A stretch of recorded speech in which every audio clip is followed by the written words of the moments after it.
Yes, alright. Nkulamusizaako nnyo mukwano gwange naye sinzo bango otuwuliriza okola kyamaanyi nnyo okwekuumira ku Yugi Updates TV. Mbakulisaayo obwakedde mukulike enkya y'obwaleero. Abali emitala w'amayanja nammwe mbalamusizaako nnyo mwe bali kwekuumira ku Yugi Updates TV. Kaakati nno waliwo wabaluseewo olutalo kye twandiise power struggle mu institute eya Uganda People's Defence Force UPDF wakati wa General Elweru saako ne ministry eno. Kigambibwa amawulire agava mu nkubo source ziraga nti nno General Elweru yaforcingiddwa oba yakakiddwa okugenda ku retirement oluvannyuma lw'okufunamu obutakkaanya n'okukurashinga ne Chief of Defence Force General Muhoozi Kainerugaba. Ng'eggulo we nabagambye nti ensonga eri emabega wa kino okubanga General Peter Elweru agenda mu retirement naye nga tannatuusa mu retirement age ye, ekyo kyataddewo akabuuza n'okubuusabuusa ku retirement eno. Newankubadde kigambibwa nti officers abawera mu 1,300 be bagenda okuba nga bagenda mu retirement process, naye kigambibwa nti nno bano bonna bagattiddwamu kukweka ensonga naye ng'ekinyusi kyakulitayalingisa General Peter Elweru. Oli ku Yugi Updates TV gwatana tweyungako kutegeeza kiri wansi waliwo ekigambo subscribe kikoneko obeerenga otweyungako. Abali mu diaspora mbalamusizaako nnyo, abali e Qatar, Oman, Dubai, Saudi Arabia, US, UK mwenna abajja mu comment section, abalikinga, abasharinga mwenna mbatumiddeko mukola kyamaanyi nnyo okwekuumira ku mayengo gano aga Yugi Updates TV. Wakati mu muvuyo ng'eggwanga ligenda mu maaso n'okubanga likyalwanagana ne UPDF Amendment Bill, nga bill eno nga we nagambye nti nno ekakiddwamu ebintu bingi nnyo bannansi bagenda okubanga bafeesinga mu Amendment Bill eno ya UPDF yayisibwa gibuvuddeko mu Parliament y'eggwanga Uganda.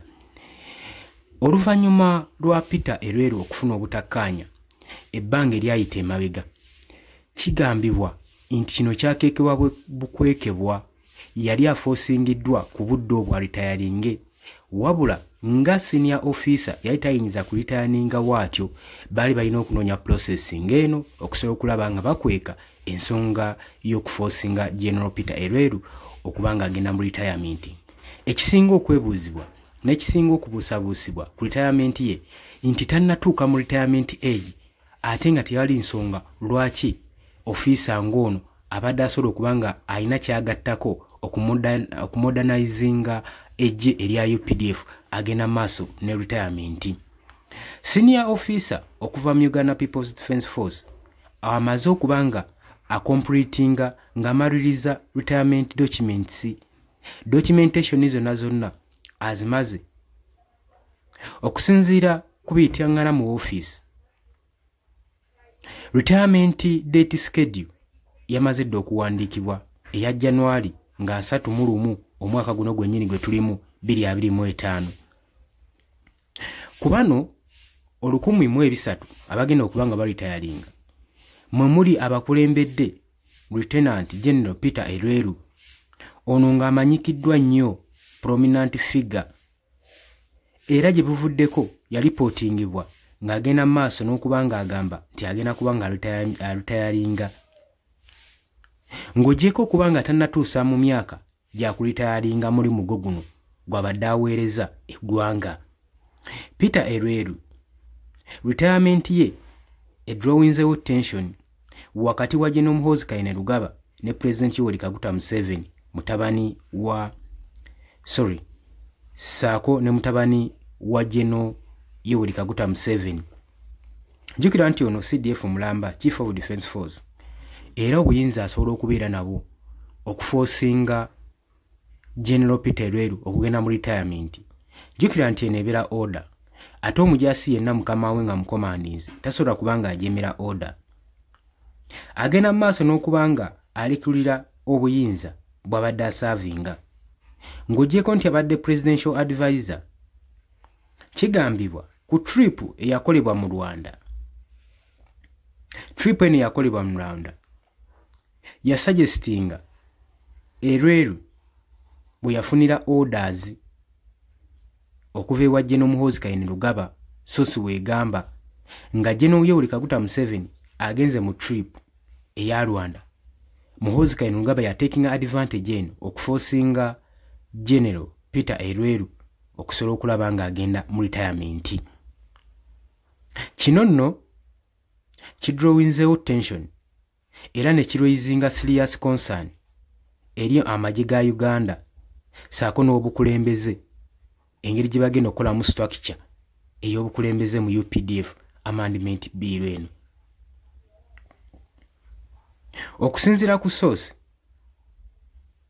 General Muhoozi Kainerugaba yabulawo ebiseera ebyo n'adduka mu ntuŋŋamo oluvannyuma lw'okufuna obutakkaanya ne General Peter Elweru paka Yoweri Kaguta Museveni omukulembeze bwe yavaayo n'abakoowoola ababiri General Peter Elweru saako ne Muhoozi Kainerugaba n'abayita basobole okuba nga bakkaanya ku tension yali egenda mu maaso masekati g'abana ababiri.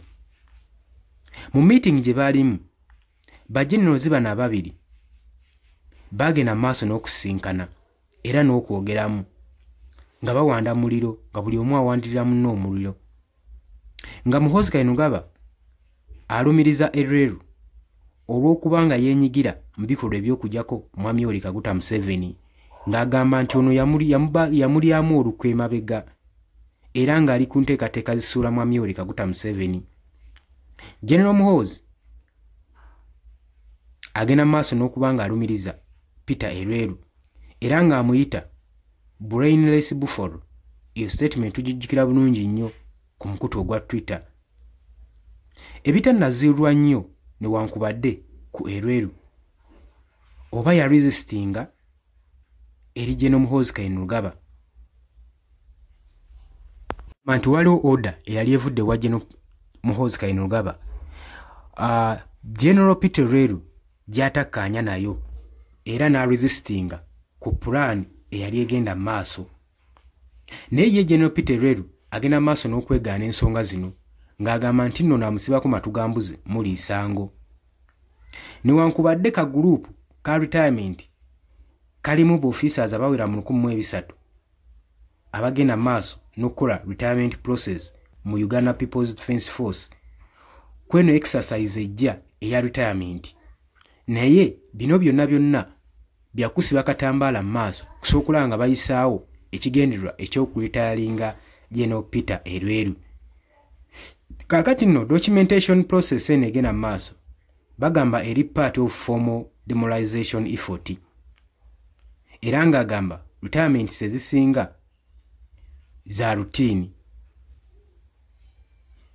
Newankubadde UPDF evuddeyo n'ennyonnyola ku nsonga ya retirement eno, bannayuganda bangi tebannamatira nakyo bagamba waliwo ekigenderero era nga retirement eno ekakiddwa bukakibwa eri General Peter Elweru. Tetumanyi kigenda kulekawa amagye g'eggwanga Uganda kubanga ba senior officers nga bano abalina obumanyirivu, abalina experience, abalina expertise, abalwana entalo, abalina ku ideas mu ntalo mu kumobilizing entalo nga bagenda mu maaso n'okuba nga bawummuzibwa mu magye. Gulowooza kitwalawo eggwanga lirina okubeera concerned olw'ensonga be basasula omusolo ogusasula abajjasinga bano ogenda maaso n'okusavinga eggwanga lyabwe.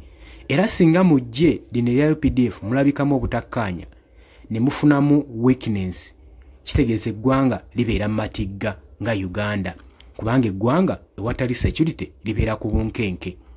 Oli ku Yugi Update TV kwa dosinze obango tuwuliriza gwe mukwano gwange wenkubuuliza golowooza ki ku nsonga eno, olowooza ki ekyekwesa emabega wa kino?